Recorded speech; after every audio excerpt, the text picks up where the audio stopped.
This game is called Escape from Whisper, and it's one of the more generic games you'll see from Coda.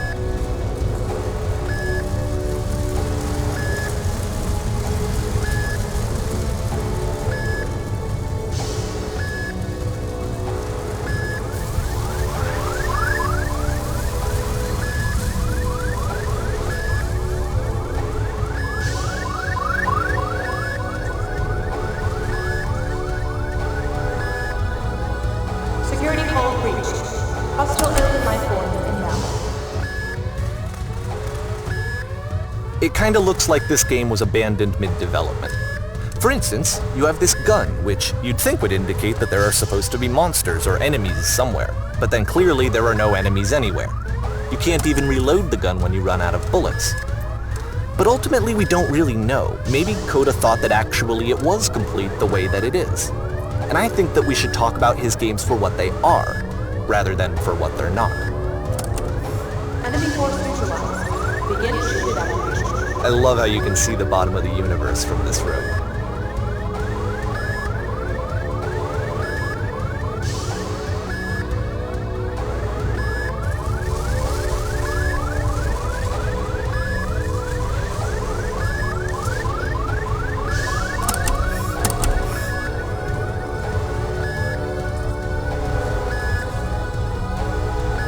Apparently this space station has a labyrinth on it. Sure, I don't know. There's really no reason for it that I've ever been able to discern, so in the interest of time, I'm just gonna skip you on past it. Or, if you'd really like to solve the labyrinth, you're welcome to do that too.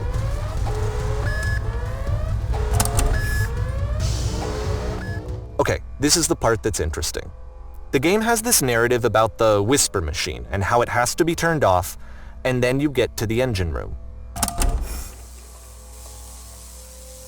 Hey, you there, in the engine room. You could save us all. That beam is powering the Whisper machine. We could disrupt it by introducing a great enough heat signature. If your body could stop the beam. It's so much to ask, but for all of our lives, would you do it? Could you give yourself?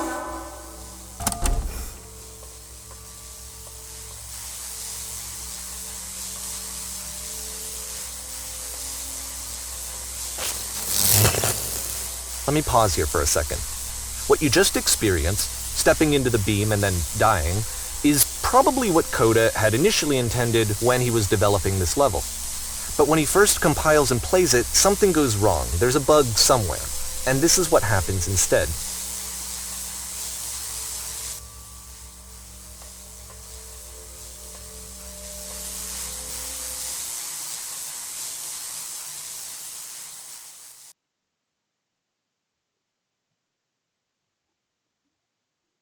The beam causes you to start floating.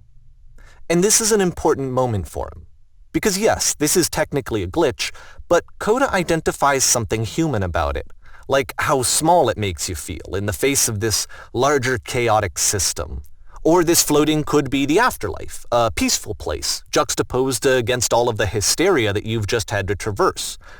I don't even know. I have no idea what he was thinking, but what's clear is that after making this, something lodges itself in his brain.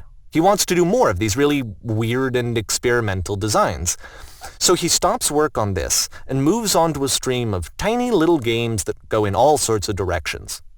Let's go ahead and take a look at the first game he made after leaving this one behind.